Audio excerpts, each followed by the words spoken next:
discover God's transforming presence. 40 minutes of inspiring miracles and divine blessings revealed.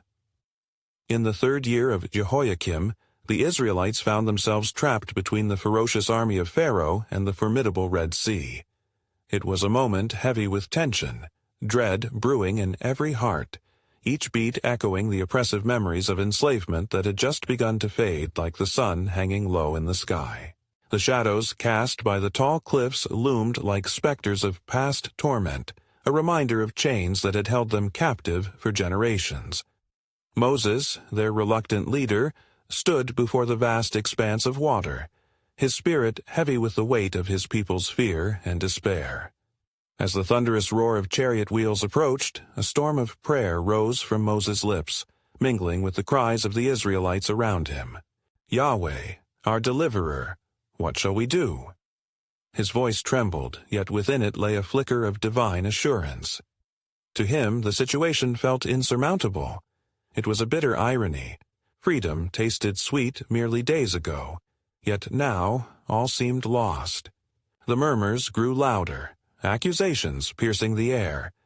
"Were there no graves in Egypt that you have brought us to die in the wilderness?" Voices filled with anguish pierced his heart. Yet, just as despair sought to take root, there came a wind that stirred the waters, a subtle but undeniable force.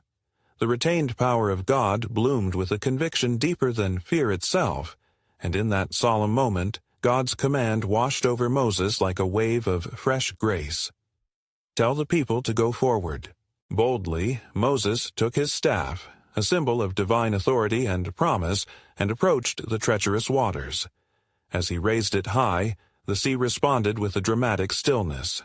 Silence hung in the air, thick like the tension of a moment frozen in time. With a rumble and a rush, the waters parted, forming towering walls of liquid majesty, revealing a pathway of dry land before the astonished eyes of the Israelites. Before we continue with this incredible biblical account, I want to make sure you don't miss any of these powerful scripture stories. Click the bell icon and select All Notifications. These biblical narratives have transformed countless lives throughout history. If God's Word through this story is blessing you, please like and share with someone who needs to hear about God's faithfulness today. Tell me in the comments, which biblical story has most impacted your faith journey? I'm always amazed how God's Word speaks to hearts across generations. Now, let's continue with what the Lord did next. The ground beneath their feet, once trembling with doubt, became a testament that God had indeed paved a way where there seemed none. Though the Egyptian army pressed relentlessly from behind, some within the crowd deemed to trust. Faith flickered and grew, urging them to step onto the dry seabed. Each step was a defiance against fear, a bold advancement toward hope. As they moved forward, the resounding walls of water held steadfast, a stunning promise of protection surrounding them in their bold leap of faith. Liberation awaited them. On the other side lay not just a new beginning, but a profound testimony that would echo through time.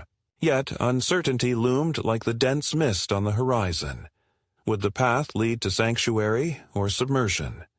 The air crackled with spiritual urgency as they pressed on, feeling the omnipotent presence of the Almighty urging them toward their divine purpose.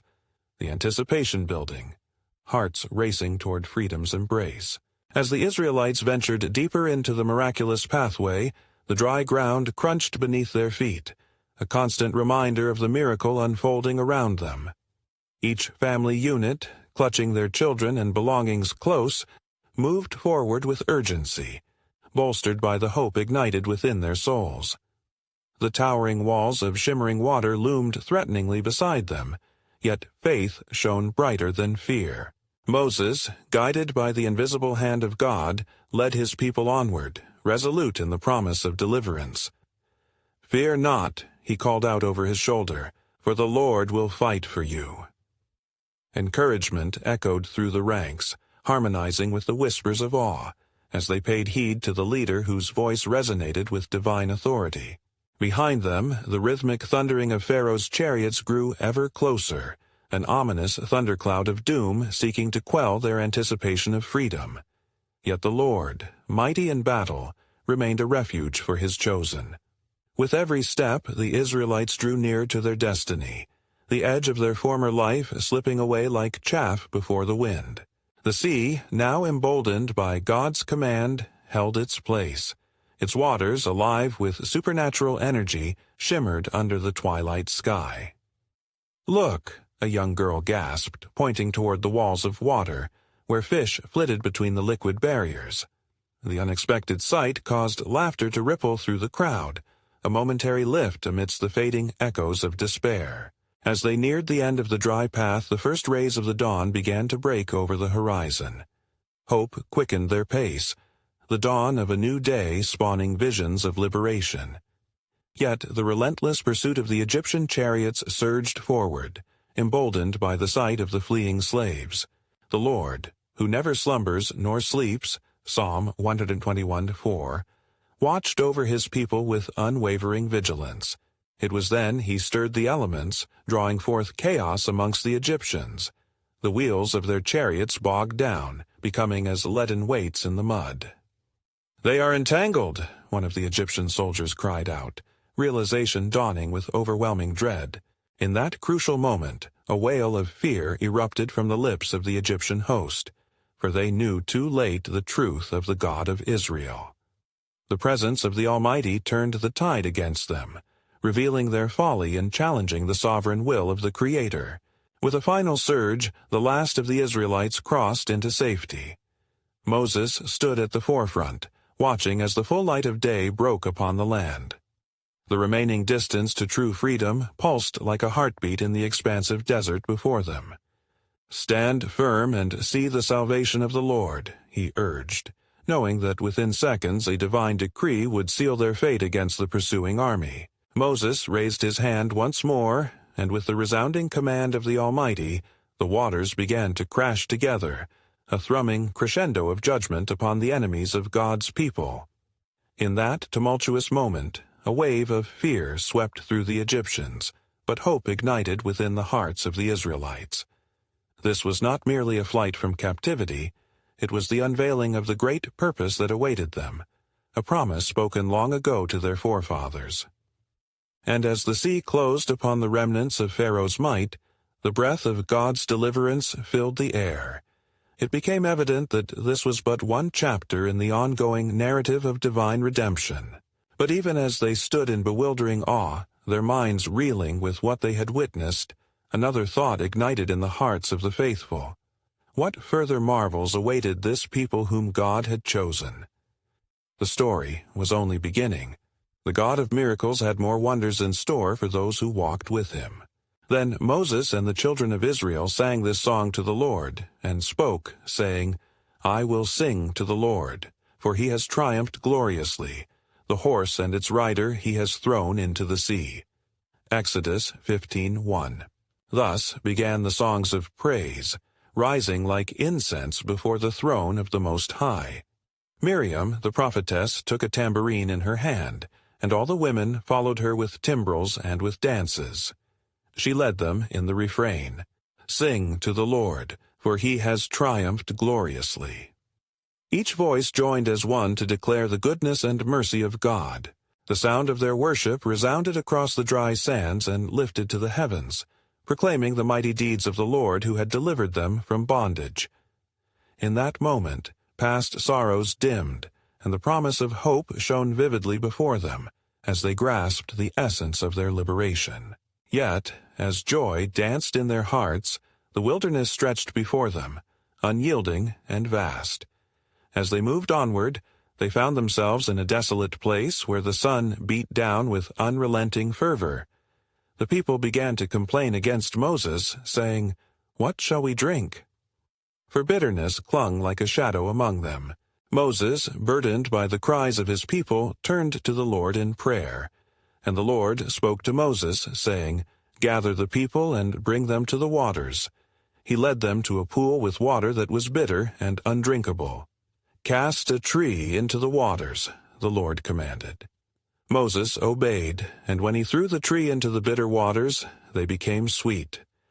the people marveled at the miracle, a symbol of God's sovereign power to transform the bitter into sweetness, to bring life from death. After this, the Lord gave the Israelites a statute and an ordinance, instructing them, "If you will diligently heed the voice of the Lord your God, and do what is right in his sight, give ear to his commandments, and keep all his statutes, I will put none of the diseases on you which I have brought on the Egyptians." Exodus 15:26. Each revelation was a reminder of his ever-watchful care, a guide for their journey through the wilderness. With hearts restored, they set forth to Elim, where there were 12 springs of water and 70 palm trees, and they camped there by the waters. But the path ahead held more trials, as the hunger of the people grew fierce. They spoke against Moses and Aaron, "Would that we had died by the hand of the Lord in the land of Egypt, when we sat by the pots of meat and ate bread to the full." Exodus 16:3. The Lord heard the murmurs and said to Moses, "I will rain bread from heaven for you, and the people shall go out and gather a day's portion every day." And Moses, filled with faith, declared to the elders, "At twilight you shall eat meat, and in the morning you shall be filled with bread, and you shall know that I am the Lord your God." On that evening quail came, covering the camp, and in the morning a fine, flake-like thing as fine as frost on the ground appeared. The people wondered, "What is it?" For they did not know what it was. And Moses said to them, "This is the bread which the Lord has given you to eat." In these divine provisions, they began to understand the deep truth that the Lord would sustain them, leading them through the wilderness into the promise of their inheritance. Yet the breadth of their journey had only begun, and hidden from their eyes, the heart of God's plans lay beyond the horizon. What other wonders would unfurl before this chosen nation, and how would the tapestry of their story weave into his everlasting covenant? As the dawn broke upon the horizon of the wilderness, a new day filled with divine promise awaited the children of Israel. The fresh light illuminated the camp, and the air was fragrant with the scent of quail and the morning dew. Gathering at the appointed time, the people watched in wonder as the fine flakes, like coriander seed, lay scattered upon the ground. "Behold the Lord's goodness," declared Moses, his voice resonating with assurance. "This bread from heaven is a testament of his faithfulness.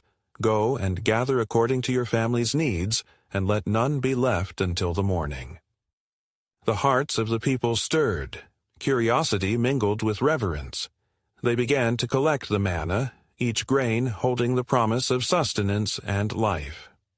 As they tasted the sweet, honey-like sustenance, their murmurs of discontent faded into gratitude, realizing how the Lord had provided for them once more. Yet, in the midst of their sustenance, the Lord spoke again to Moses, saying, "Let an omer of this manna be kept for your generations, that they may see the bread with which I fed you in the wilderness." Thus it was preserved, a sign of his unyielding provision throughout their journey. Days transformed into weeks, as the Israelites navigated the uncharted wilderness. Each step brought fresh challenges. At Rephidim, the people once again thirsted, crying aloud against Moses, "Why have you brought us up out of Egypt? To kill us with thirst." The burden of their discontent weighed heavy upon Moses, driving him to seek the face of the Lord once more. And the Lord spoke, "Go before the people and take with you some of the elders of Israel. Behold, I will stand before you there on the rock at Horeb. You shall strike the rock, and water will come out of it, that the people may drink." With unwavering faith, Moses gathered the assembly and struck the rock as commanded. Miraculously, water gushed forth, carving a life-giving stream in the parched land, refreshing the spirits of the people. "This is the Lord's doing," Moses proclaimed, "and we shall call this place Massah and Meribah. For here you tested the Lord, asking, 'Is the Lord among us or not?'" But the peace was soon to be shattered by a foe unseen, for Amalek came and fought against Israel at Rephidim. Fear gripped the people, and they turned to Moses, who instructed Joshua, "Choose us some men and go out. Fight with Amalek. Tomorrow I will stand on the top of the hill with the rod of God in my hand, As the battle raged, Moses stood with arms uplifted. Whenever he raised his hands, Israel prevailed. But when he lowered them, the tide turned toward Amalek. Soon the weight of the battle became too heavy, and Aaron and Hur steadied his hands, one on each side until the sun set and victory was secured. Joshua led Israel to triumph, and they witnessed the faithful hand of God upon them.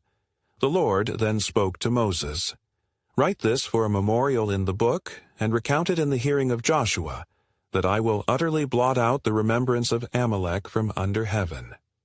The children of Israel were astonished, recognizing the pattern of God's deliverance through each trial, each blessing, and now through each adversary defeated.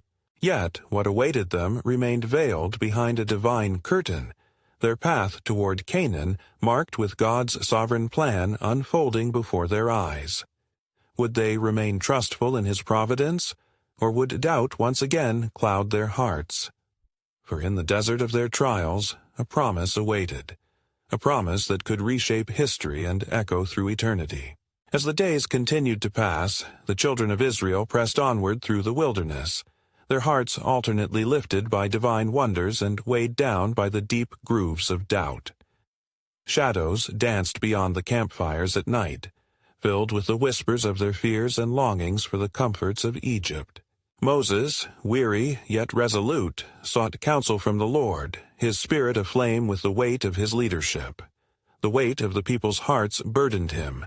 They often complained, their voices echoing beneath the vast, star-speckled sky. Yet within him burned a fervent desire for them to see the promise of the land flowing with milk and honey. One day, as the sun began to set and the golden light cast long shadows upon the ground, the Lord said to Moses, "Gather the people together, and I will speak to them. Let them witness my glory, that they may understand that I am the Lord who brought them out of Egypt." Thus, on the third day, the Israelites cleaned their garments and prepared their hearts, knowing that the Lord would come to them in an awe-inspiring manner. As the dawn broke, thunder rumbled in the distance and clouds gathered thick upon the mountain. The ground trembled and the people stood in fear and anticipation, for they knew they would encounter the living God. Moses led them to the foot of Mount Sinai, where the mountain was wrapped in smoke. The presence of the Lord descended like fire, and a trumpet sounded louder and louder until all the people trembled in terror. Love, intertwined with apprehension, held them captive. "Moses, come to me on the mountain," the Lord commanded, his voice like rushing waters. With fear and reverence, Moses ascended into the darkness of the clouds. The children of Israel remained below, their hearts pounding. "Will Moses return?" they murmured to one another, glancing toward the smoke that enveloped their leader. Time stretched, and the absence of their prophet stirred a restlessness among them. In desperation they gathered before Aaron. "Make us gods that shall go before us," they pleaded, for their sight would not rest upon the unseen God who had led them thus far. "As for this Moses, we do not know what has become of him." Aaron, weak in resolve, acquiesced to their demands. He asked for their gold, and from their jewelry he fashioned a golden calf, a grotesque image that roared with rebellion against the holiness of the one who had delivered them. They sang and danced, casting off the very covenant they sought to forge. Meanwhile, on the mountain, the Lord spoke to Moses, revealing his commandments. "Go down, for your people whom you brought out of the land of Egypt have corrupted themselves," he warned, and his wrath burned against them. "I will send them away, and make of you a great nation." Moses interceded, pleading for mercy. "O Lord, why should your anger burn against your people? Remember Abraham, Isaac, and Israel, your servants. Relent from your fierce anger, and forgive their sin." On hearing Moses' cry, the Lord's heart softened. Nevertheless, the consequences remained. With the tablets in hand, Moses descended the mountain, his countenance radiant, yet with heartbreak for the people's folly. As he neared the camp, the sounds of revelry pierced the air, a cacophony of selfishness and rebellion. Rushing forth, he beheld their sin. The anger of Moses surged. Brightly, he cast the tablets to the ground, shattering the sacred covenant before them. "Whoever is for the Lord, come to me," he cried, and the Levites rallied to his side. As they donned their swords, a holy fear swept through the camp, marking a separation of hearts amidst the anguish. Through this grievous act, the riches of their deliverance gave birth to sorrow, yet even in this divine judgment lay the path to redemption. For the Lord's mercy would not be extinguished, and he would reveal his sovereign plan through the shadows of their disobedience. In the sound of the mourning that filled the air, a new testimony would echo. Would they find their way back to the feet of grace, and could the God of their deliverance restore their covenant hearts? Unbeknownst to them, a promise was still unfolding, one that would lead them back to his embrace. And the children of Israel trembled as the weight of their sin hung heavy upon their shoulders. The golden calf, which had once brought forth a revelry, now lay as a cursed monument of their unfaithfulness. The Levites gathered, swords drawn, ready to execute the command of Moses as they stood amidst the chaos. "Moses, we have turned away from the God who saved us," they cried, their voices mingling with the winds of despair. And Moses, filled with righteous anger, spoke with authority. "This day the Lord will reveal his judgment. Repent, and return to him." With solemn hearts, the Levites obeyed, purging the camp from the stain of idolatry, and 3,000 men fell that day, a stark reminder of the cost of rebellion against the Almighty. Yet, even in judgment, the Lord beckoned his people toward repentance and reconciliation. As the sun dipped below the horizon, Moses ascended the mountain once more, his heart yearning for the Lord's favor to return to the people. "O Lord," he begged, "if you will forgive their sin, blot me out of your book. Let me share their fate." But the Lord replied, "Whoever has sinned against me, I will blot out of my book. Now go, lead the people to the place of which I have spoken. Behold, my angel shall go before you." And so Moses descended the mountain again, carrying the weight of both sorrow and hope. Upon reaching the camp, he declared to the children of Israel, "The Lord is a God of mercy, yet he will not leave the guilty unpunished." With great solemnity they gathered as one, each heart aching, realizing the breadth of their disobedience. And Moses entreated them to cleanse themselves, to consecrate their lives anew before the Lord. "Tomorrow, prepare yourselves to encounter the Holy One, for he desires a covenant people, pure and devoted." The following day, amidst solemn voices and repentant hearts, the Israelites witnessed the glory of the Lord once more, as Moses ascended Mount Sinai with tablets anew. "For the Lord is slow to anger and abundant in loving kindness, forgiving iniquity and transgression, but he will by no means clear the guilty." Moses recalled the words of the Lord, a calling to both reverence and grace. The Lord spoke with Moses, saying, "I am making a covenant with you and your people. Before all your people I will do wonders such as have not been done in all the earth." The Israelites listened in awe, realizing that they stood on holy ground, where the presence of God would dwell among them, not as a distant deity, but as their guiding flame. Moses spoke to the people of the covenant commands, "You shall love the Lord your God with all your heart, and with all your soul, and with all your might. Keep these words I command you today in your heart." And the people bowed low, hearts turning back, echoing with an affirmation, "All that the Lord has spoken, we will do." Yet, amid their agreement, a divine whisper lingered, promising a future greater than they could grasp. For the Lord said, "I will send a prophet like you from among their brothers. I will put my words in his mouth, and he shall speak to them all that I command him." An anticipation filled the air, a brush with the divine future imbued with mystery as they wandered their journey through the wilderness. The unfolding of the Lord's sovereign plan was still in motion, richer than their eyes could see, and it would lead them toward a glory and a restoration beyond their darkest hour. Would they remain faithful in their wanderings, and could they trust the one who was yet to come? And it came to pass, as Moses descended from the mighty peaks of Sinai, The radiant glory of the Lord shone upon his face, so that he knew not that his skin shone. The children of Israel beheld the brilliance of his countenance, and fear gripped their hearts, yet they were drawn to the servant of the Most High. "Moses, speak to us," they implored, their voices tremulous with awe. He gathered them close and with humility unsealed the words of the covenant that the Lord had bestowed upon him. "These are the commands of the Lord, to which you shall abide. You shall have no other gods before him. You shall not make for yourselves an idol, nor take the name of the Lord in vain." As the words flowed from his lips, the people's hearts trembled, for they understood that their lives were to be a testament to the holiness of God. He called upon them to observe the Sabbath day, to keep it holy, and to honor their parents. Each command was like a pillar, establishing their journey toward righteousness and reaffirming their identity as his chosen.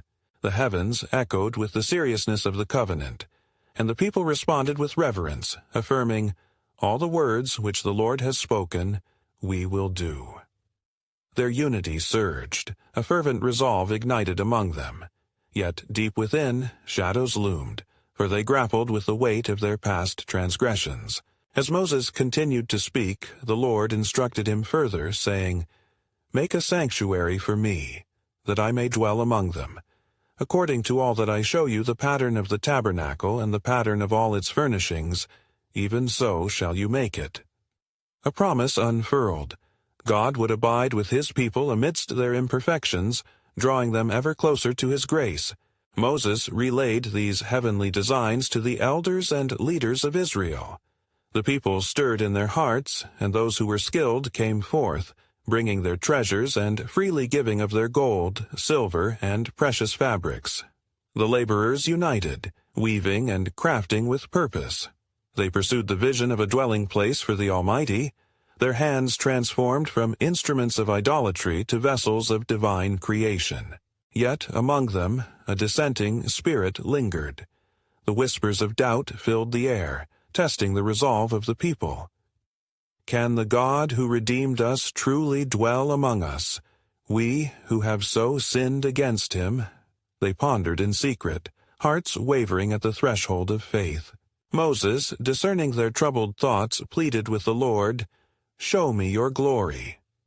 The Lord replied, "I will make all my goodness pass before you, and I will proclaim the name of the Lord before you, and I will be gracious to whom I will be gracious, and I will have compassion on whom I will have compassion." As the day turned to night and the sacred shadows deepened, the presence of God enveloped the mountain. A fearsome sight, a cloud of glory descended, and as Moses stood in the cleft of the rock, the Lord passed by, allowing him to glimpse only a shadow of his majesty. "My name is the Lord," he proclaimed, "merciful and gracious, slow to anger, and abounding in steadfast love and faithfulness." As the echoes of his words faded into the night sky, a question arose in the hearts of the Israelites. Could they truly comprehend the depths of his mercy? Would their fidelity withstand the coming trials, or revert once again to the old ways of their iniquity? And so, while the construction of the sanctuary began, the promise lingered in their souls, a heavy yet hopeful reality.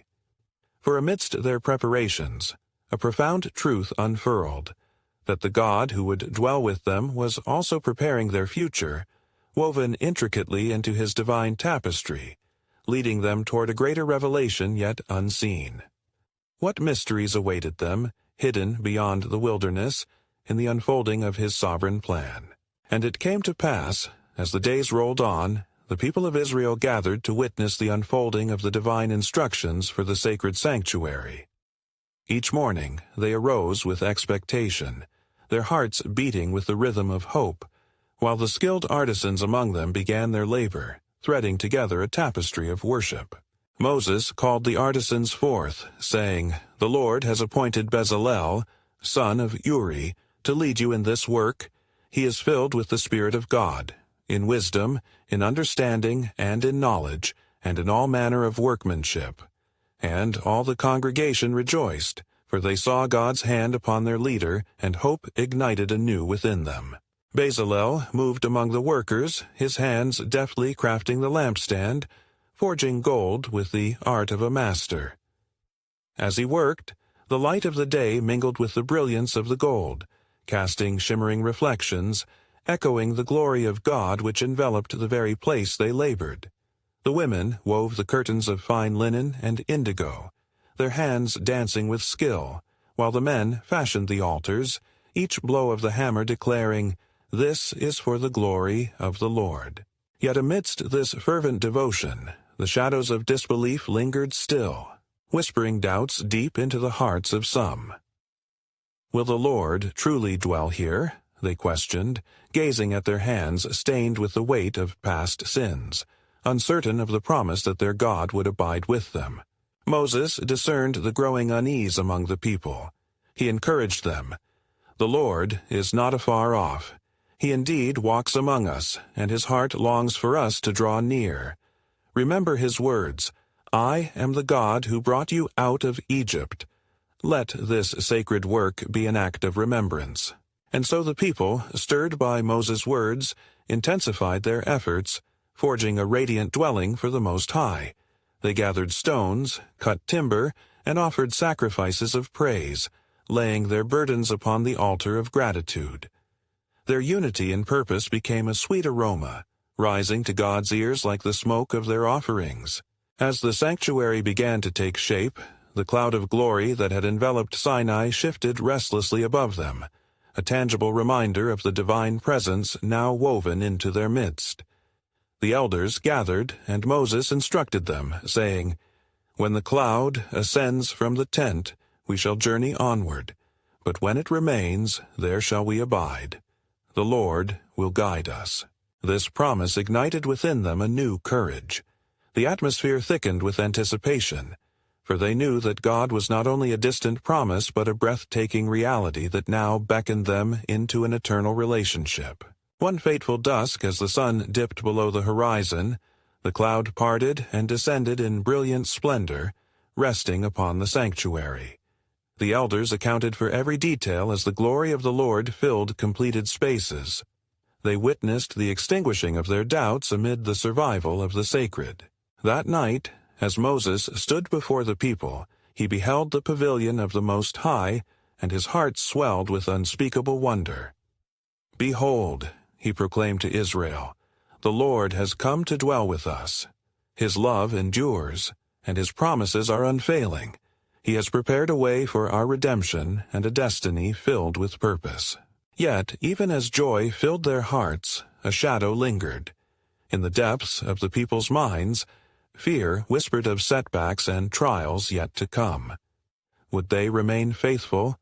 Would the covenant hold firm in the desert trials awaiting them? As Moses finished speaking, the eyes of the assembly turned upward, captivated by the shimmering glory resting above the newly erected sanctuary. "What lies ahead, we do not yet know," he declared, "but trust in the Lord will be our guide, for he seeks not merely to dwell among us, but to lead us into the fullness of his promises." And so, while the camp lay in reverent silence under the watchful eye of the cloud, a divine truth beckoned forth in their hearts. The journey into the unknown had only just begun, and in the wilderness they would discover that woven into every trial was a thread of hope, a promise that God's ultimate plan was a deliverance yet beyond imagination. The fabric of their faith was about to be tested in ways they had not imagined. What further revelations awaited them in the heart of the desert and beyond? And it came to pass that as the people of Israel relished the joyful wonder of God's presence, there arose a stirring in the hearts of the leaders. The elders convened before Moses, their faces etched with concern, gazing upon the flickering light of the sanctuary that spoke of both divine promise and daunting trials. Moses, knowing their hearts, spoke softly yet firmly, "Gather the people together. Let us call upon the Lord, for his strength is made perfect in our weakness. His presence among us unveils his sovereign grace." As all Israel assembled, they stood before the sanctuary, their hearts filled with the silent dread of what lay ahead. The night sky hung low, covered with stars that glimmered like the unspoken promises of the Almighty. In the stillness, a voice echoed in the midst of the assembly, a voice that beckoned forth the understanding of their need for continual reliance on God. Then Moses raised his hands, and all eyes turned toward him. "Hear, O Israel, the Lord your God is one. His faithfulness will not depart from this place." With these words he addressed their fears. He reminded them of the covenant enacted upon the mountaintop, inscribed upon tablets of stone, the very words of the living God, "You shall not have other gods before me." Exodus 20:3. At that moment, as faint breaths were held in anticipation, the glory that resided in the cloud above shimmered with intensity. It brought a foretaste of the journey ahead. The hearts of the people quickened in their chests. Hope and fear tangoed within their spirits. Would they behold the wonders of God or stumble step upon the threshold of rebellion? As morning dawned, the people recalled God's mighty hand that had drawn them out of Egypt. The air thickened with the fragrance of fresh offerings laid upon the altar. The artisans, inspired anew, returned to their handiwork, each stroke of their effort echoing the devotion of their hearts. Then, as the sun bathed the sanctuary in golden light, the Lord spoke to Moses from the cloud, "You will construct an altar of earth for me, and you shall offer your burnt offerings and your peace offerings upon it." Exodus 20:24. Moses felt the weight of God's command upon him, a sacred blessing bestowed amid trials yet to come. He gathered the people once more. "Let us prepare ourselves," he charged, "for the Lord desires to meet with us, mentoring us in the ways of righteousness, preparing our hearts for the wilderness journey." The people replied with a unanimous voice, "We will do all that the Lord has commanded. We shall remember, for He is our God." As they spoke those words, the ground beneath them trembled ever so slightly, and a hush fell over the assembly. In that moment, the love of God enveloped them like a protective embrace. They could sense that divine purpose was being wrought even in their uncertainty. Yet, within the depths of the Israelites' hearts, a stirring question arose like a soft, insistent whisper, echoing through the silence. "But what if we falter? Will He still be our God when the path grows dark?" Moses sensed the apprehension and continued with renewed fervor, "Fear not, for His grace is sufficient. His power is made evident in our struggles. Each test we face will draw us closer into His heart." And in that assurance, a new spark ignited among them. They resolved to trust their mighty God with a deepened faith. They began to prepare themselves not just as a people building a sanctuary, but as a congregation bound together under the banner of God's mercy and love. But lo! A shadowy figure loitered on the periphery of the camp, watching with intent eyes. Silently, it whispered doubts within the hearts of some, urging them to remember past failures instead of the King who called them forward. Will the Lord truly be with us, they wondered, into the land He promised? Will our faith endure? And thus, with their spirits wavering, a divine revelation loomed. For amidst the restored fervor, God's sovereign plans were a tapestry unfurling. The wilderness was not merely a journey, but a crucible, designed to reveal His character within His people, a revelation yet crowned with glory. As twilight approached, the sky ignited with colors unseen, painting an image of hope and peril intertwined. The people stood face to face with the unknown, yet comforted by the truth that their transformation had begun. For the promise remained. Every trial they would encounter was purposefully woven into God's majestic plan, signaling that within the apparent chaos of the desert there lay a profound assurance. They will be my people, and I will be their God. But the question lingered in the air, a divine mystery unwoven as they prepared for the journey ahead. What would it truly cost to follow Him into the unknown, and what uncharted territories of faith awaited them? And it came to pass, after many days of wandering and trials in the wilderness, that the children of Israel stood poised on the brink of their promise. The beauty of the promised land stretched before them like a tapestry woven with hope, a land flowing with milk and honey, ripe with abundance, and rich with divine favor. Moses, having led the people through countless challenges, now gathered the leaders and elders of Israel, his heart surging with both the weight of leadership and the joy of anticipation. "The Lord has commanded us a new journey," he proclaimed, "but heed this. Remember the victories he has granted us, the miracles that rescued us, and the provision that sustained us. He is our guiding light through every wilderness." As they prepared to enter the land, a long silence settled upon the camp, pregnant with expectation. Each family gathered their belongings, each heart beating with a simultaneous rhythm of fear and faith. Would they remain steadfast in their trust, or would the specter of doubt once again cloud their resolve? Moses, sensing their anxiety, turned to the people with a prophetic grace. "Yahweh goes before you. Just as he was with us in the trials, he shall be with us in victory.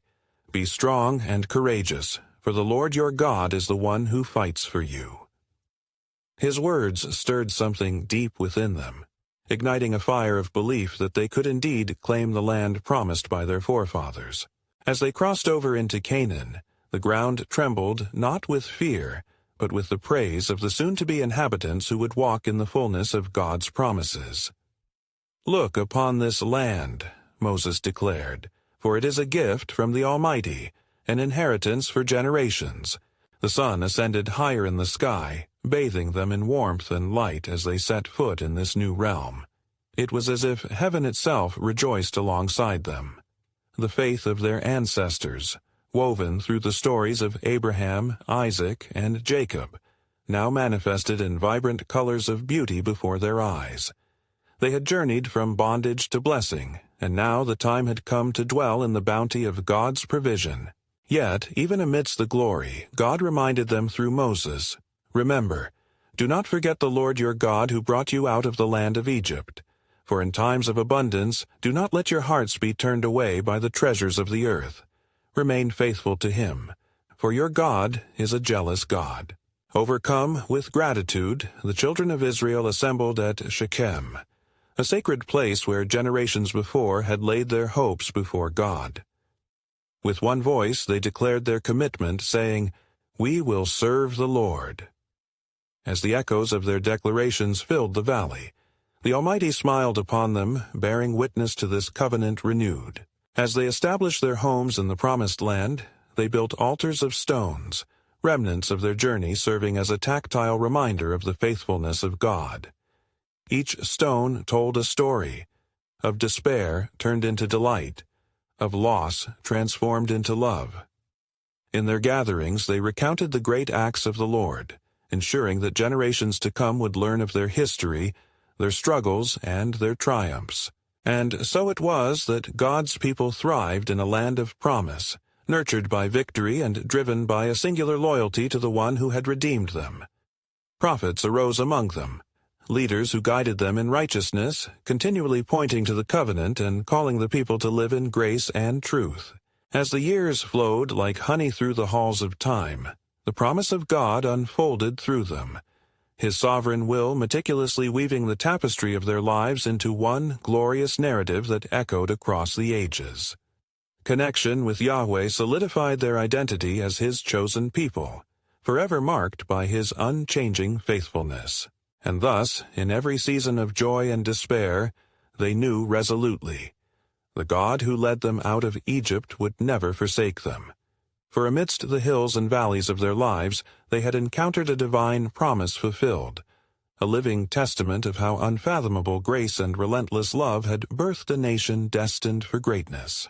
As the final blessing of Moses resounded through the land, the hearts of the people soared in unison, a testament to their faith. "The Lord bless you and keep you. The Lord make his face shine upon you and be gracious to you." In this great tapestry of his people, God's sovereign plan had been unveiled, a legacy of faithfulness passed from one generation to the next, until the true promise would ultimately be fulfilled in the one who would come to redeem all humanity, forever sealing the covenant for those who would believe. The heart of God had indeed been manifested. showing his steadfast love, eternal presence, and relentless pursuit of his beloved creation. The wilderness journey was but a chapter, leading to the eternal promise, ensuring that hope and blessing would never cease to flow among his people. As you reflect on this journey of faith, remember that our God is ever present, leading us through our own wilderness toward his promises.